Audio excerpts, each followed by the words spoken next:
दोस्तों, भगवत गीता के ये 10 उपदेश आपको अपने जीवन में हर जगह काम आएंगे। जिंदगी के हर मुश्किल में आपको राह दिखाएंगे। ये दिव्य उपदेश, ये बातें जानना समझना आपके लिए बहुत ज़रूरी है। इसलिए इन 10 उपदेश को आखिरी तक जरूर सुने। गीता का सबसे पहला उपदेश है कि इस सृष्टि में जो जन्म लेता है वो निश्चित रूप से मृत्यु के अधीन हो जाता है। दोस्तों, यहाँ भगवान श्री कृष्ण कहते हैं कि इस मृत्यु लोक का हर एक प्राणी, चाहे वो मनुष्य हो या पशु पक्षी हो या फिर पेड़ पौधा हो, हर सांस लेने वाला प्राणी अपने जन्म के साथ मृत्यु को भी लेकर आता है। हर प्राणी को एक न एक दिन निश्चित क्षण पर मरना अर्थात अपने शरीर को त्यागना ही पड़ता है। गीता का दूसरा उपदेश है कि मनुष्य को सिर्फ कर्म करने का अधिकार है, फल की इच्छा की चिंता को छोड़कर। दोस्तों, यहाँ भगवान श्री कृष्ण कहते हैं कि मनुष्य को चाहिए कि फल की इच्छा त्याग कर कर्म को अपना धर्म समझकर करे, क्योंकि जो भी मनुष्य फल प्राप्ति की इच्छा करता है उसका मन फल के बारे में सोचकर अपने कर्म और कर्तव्य से विचलित हो जाता है और उस इंसान को वो फल प्राप्त नहीं होता जिसकी उसने इच्छा की हुई थी। इसलिए भगवान श्री कृष्ण कहते हैं कि मनुष्य सिर्फ कर्म कर सकता है, फल कदापि मनुष्य के अधीन नहीं है। जो लोग फल की इच्छा से ही कर्म करते हैं वो लोग सुख दुख आदि के चक्र में ही फंस जाते हैं और उनकी मन की शांति नष्ट हो जाती है। भगवान श्री कृष्ण कहते हैं कि मनुष्य अपने फल की इच्छा को त्याग कर कर्म को अपना धर्म समझकर करे तो उसको फल अवश्य मिलेगा, परंतु उस फल को वो व्यक्ति विधान की इच्छा समझकर स्वीकार कर ले तो ज्ञानी व्यक्ति भी इसी योग अपनाकर कर्मयोगी बन जाते हैं। गीता का तीसरा उपदेश है कि विश्व में केवल शरीर मरते हैं लेकिन आत्मा अविनाशी है। शरीर के मारे जाने के बाद भी आत्मा नहीं मरती है। दोस्तों, यहाँ भगवान श्री कृष्ण कहते हैं कि आत्मा ना कभी जन्म लेती है और ना कभी मरती है। वो अजन्म, नित्य, सनातन और पुरातन है, जो शरीर के मारे जाने के बाद भी नहीं मरती है। जो सचमुच ज्ञानी होते हैं वो ना उसका शोक करते हैं जो मर गए हैं और ना ही उसका शोक करते हैं जो जिंदा हैं, क्योंकि वो जानते हैं कि जो मर गया है वो फिर से जन्म लेगा और जो अभी जीवित है वो अवश्य ही मर जाएगा। मरने वाला फिर से जन्म लेगा, क्योंकि केवल शरीर का नाश होता है।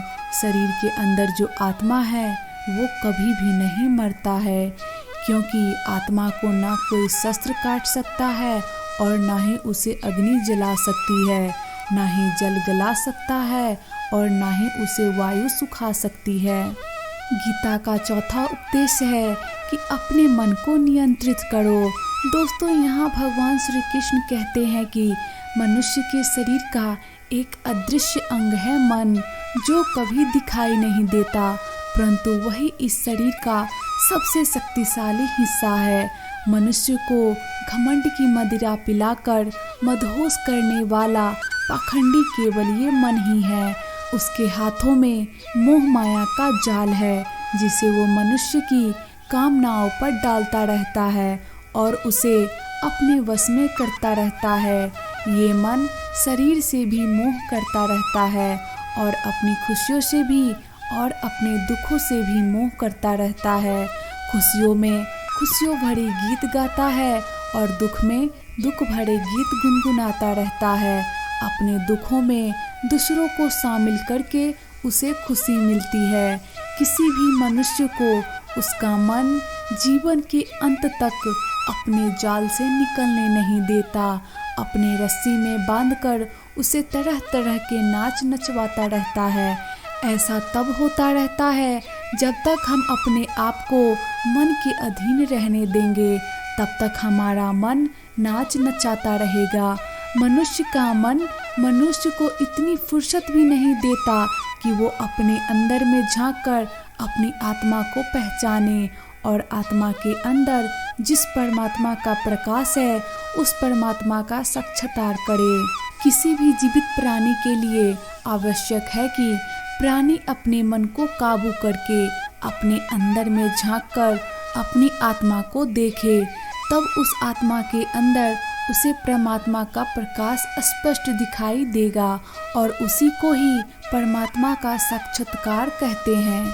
गीता का 5वां उद्देश्य है कि हमारा शरीर और मन कैसे काम करता है।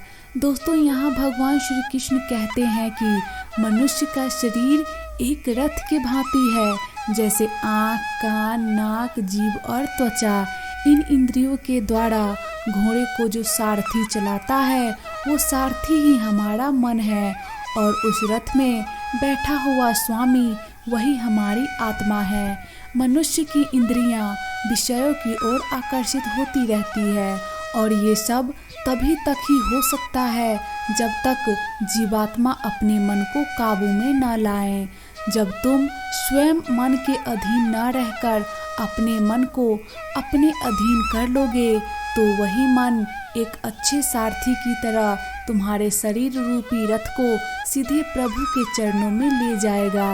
यदि मन तुम्हारा स्वामी है और तुम उसके अधीन हो तो वो तुम्हें माया के बंधन में जकड़ता रहेगा और जब तुम अपने मन पर काबू पालोगे और उसके स्वामी हो जाओगे तो वही मन तुम्हें मोक्ष के द्वार तक ले जाएगा। गीता का 6वां उपदेश है कि भगवत गीता के अनुसार खुशी के 3 प्रकार। दोस्तों, यहाँ भगवान श्री कृष्ण कहते हैं कि दुनिया में खुशी के 3 प्रकार होती हैं। पहला, तामसिक खुशी। दोस्तों, तामसिक खुशी हमें ज़्यादा सोने से या ज़्यादा आलसी होने के वजह से मिलती है, यानी कि आराम करने वाली खुशी। दूसरा है राजसिक खुशी। दोस्तों, राजसिक खुशी हमें जो किसी मटेरियल गोल को अचीव करने के बाद मिलती है, जैसे पैसा कमाना, गाड़ी खरीदना, दारू पीना आदि चीज़ें करने से जो हमें खुशी मिलती है वो राजसिक खुशी कहलाती है। और तीसरा है सात्विक खुशी। दोस्तों, भगवत गीता ये कहती है कि तामसिक और राजसिक ये दोनों खुशियाँ अस्थायी होती है, पर सात्विक खुशी है वो पहले हमें जहर की तरह लगती है लेकिन बाद में वो हमें शहद की तरह लगने लगती है। दोस्तों, लॉन्ग टर्म और परमानेंट खुशी हमें अनुशासन और आध्यात्मिक स्टडीज करने से ही मिलती है, जिसे सात्विक खुशी कहते हैं। दोस्तों, आप सब ज़्यादातर किस तरह की खुशी में होते हैं वो हमें कमेंट बॉक्स में कमेंट करके ज़रूर बताएं। गीता का 7वां उपदेश है कि आत्मा अमर है, वो कभी नहीं मरता, मरता तो मनुष्य का शरीर है। दोस्तों, यहाँ भगवान श्री कृष्ण कहते हैं कि इस संसार में केवल 2 ही वस्तु है, एक शरीर और दूसरा उस शरीर में रहने वाला शरीरी। इस शरीर में रहने वाला जो आत्मा रूपी शरीरी है वो कभी नहीं मरता है और जो शरीर है वो सदा रहता नहीं है। आत्मा एक शरीर छोड़ता है और दूसरा शरीर धारण कर लेता है, बिल्कुल वैसे ही जैसे मनुष्य अपने पुराने कपड़े उतारकर नए कपड़े धारण कर लेता है। आत्मा नित्य है, इसलिए वो नहीं बदलती, परंतु शरीर नाशवान है, इसलिए एक ही आत्मा कई शरीर बदलते हैं। हर जन्म में हमारी आत्मा नए नए शरीर धारण कर लेती है। गीता का 8वां उपदेश है कि प्रारब्ध केवल मनुष्य बनाता है। दोस्तों, यहाँ भगवान श्री कृष्ण कहते हैं कि अगर कोई सांप किसी मनुष्य को अकारण काटता है तो उस सांप को उसका पाप नहीं लगेगा और ठीक उसी तरह शेर दूसरे जानवर की हत्या करता है तो उसे उसका पाप नहीं लगेगा, या बकरी किसी की हत्या नहीं करती, वो सिर्फ घास खाती है, तो इस कारण वो पाप और पुण्य की भागी नहीं बनती। पाप और पुण्य का लेखा जोखा अर्थात प्रारब्ध केवल मनुष्य का बनता है। दोस्तों, इसका अर्थ यह है कि अगर कोई पशु किसी की अकारण हत्या कर देता है तो उसे उसका पाप नहीं लगेगा, लेकिन कोई मनुष्य अगर किसी जीवित प्राणी की अकारण हत्या कर देता है तो उसे उसका पाप लगेगा, क्योंकि इस पृथ्वी लोक पर और समस्त प्राणियों में जो विवेकशील है वो अच्छे और बुरे की पहचान रख सकता है, और वो मनुष्य को छोड़कर कोई और प्राणी ऐसा नहीं कर सकता। इसलिए जब मनुष्य अपने पाप और पुण्य भोग लेता है तो उसे फिर मनुष्य योनि में भेज दिया जाता है। गीता का 9वां उपदेश है कि एक ही कर्म किसी के लिए पाप बन जाता है और दूसरे के लिए पुण्य बन जाता है। दोस्तों, एक मनुष्य किसी कमजोर और बूढ़े व्यक्ति का धन लूटने के लिए उसकी हत्या कर देता है तो उस व्यक्ति को निश्चित ही उसके द्वारा किए गए कर्म का पाप लगता है। और यदि दुष्ट मनुष्य किसी स्त्री के साथ जबरदस्ती बलात्कार करने की कोशिश कर रहा है तो उस स्त्री की रक्षा करने के लिए अगर कोई व्यक्ति उस दुष्ट मनुष्य की हत्या कर देता है तो उसे उसका पाप नहीं लगता है बल्कि पुण्य लगता है। दोस्तों, कर्म तो वही रहा, किसी की हत्या करना, परंतु उस कर्म के पीछे की भावना क्या है और मारने वाले की नीयत क्या है, इसी के फर्क से ही एक ही कर्म से किसी के लिए पाप हो सकता है और दूसरे के लिए पुण्य हो जाता है। जिस भावना और नीयत से मनुष्य कर्म करता है उस नीयत के कारण एक ही कर्म किसी के लिए पाप बन जाता है और किसी के लिए पुण्य बन जाता है। कर्म के इस ज्ञान के द्वारा ही मनुष्य को कर्म, विकर्म और अकर्म की पहचान होती है। दोस्तों, इसका अर्थ यह है कि मनुष्य जब निष्काम भावना से कर्म करता है तो उस कर्म का फल उसे नहीं भोगना पड़ता है, इसलिए वो अकर्म हो जाता है। कर्म उसे कहते हैं जिसे सकाम भाव से और फल की इच्छा से किया जाता है। उसका फल मनुष्य को उसके कर्म के अनुसार अवश्य मिलता है। अच्छे कर्म का फल अच्छा मिलता है और बुरे कर्म का बुरा फल मिलता है। और गीता का 10वां उपदेश है कि हर मनुष्य का प्रथम धर्म क्या है और अपने धर्म का विधान मनुष्य खुद बनाता है। दोस्तों, इसका अर्थ समझाते हुए भगवान श्री कृष्ण कहते हैं कि धर्म का जो विधान है अगर उसे किसी दूसरे व्यक्ति ने बनाया हो तो वो तुम्हारा धर्म नहीं हो सकता है। तुम्हारा धर्म वही है जिसे तुमने स्वयं बनाया हो, जिसे तुम्हारी आत्मा ने स्वीकार किया हो। धर्म एक व्यक्तिगत चीज है जिसका फैसला व्यक्ति को खुद लेना पड़ता है। दोस्तों, मैं आपको एक उदाहरण देकर समझाती हूँ।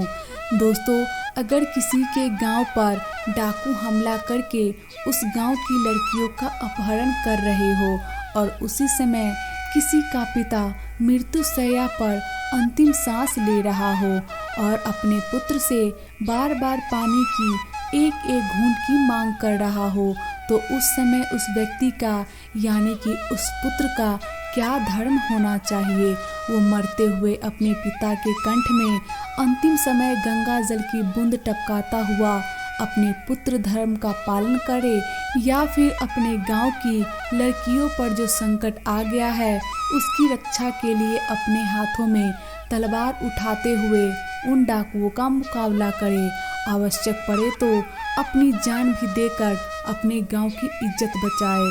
दोस्तों, इसका निर्णय कोई दूसरा व्यक्ति कैसे कर सकता है? इसको धर्म का दोराहा या धर्म संकट भी कहते हैं। ऐसी स्थिति में वो व्यक्ति क्या करे, इसका फैसला कोई और व्यक्ति नहीं कर सकता, बल्कि ये निर्णय उसे खुद ही लेना पड़ता है कि उस समय उसका प्रथम धर्म क्या है। उस समय उसकी अंतर आत्मा जो आवाज़ दे रही है उसका वह प्रथम धर्म है। इसलिए दोस्तों, हर व्यक्ति का धर्म व्यक्तिगत होता है और मनुष्य अपने धर्म का विधान मनुष्य खुद बनाता है। तो दोस्तों, ये थे भगवत गीता के टॉप 10 उपदेश। आप सभी को यह 10 उपदेश कैसी लगी यह हमें कमेंट बॉक्स में कमेंट करके ज़रूर बताएं। और अगर आपको ये वीडियो पसंद आई हो तो एक लाइक करके अपने फैमिली फ्रेंड के साथ ज़रूर शेयर करें। और अगर आप इंडिया से हैं तो चैनल को सब्सक्राइब करना बिल्कुल ना भूलें। वीडियो को लास्ट तक देखने के लिए आपका धन्यवाद। आज के वीडियो में बस इतना ही। हम फिर मिलेंगे नेक्स्ट वीडियो में। तब तक के लिए राधे राधे।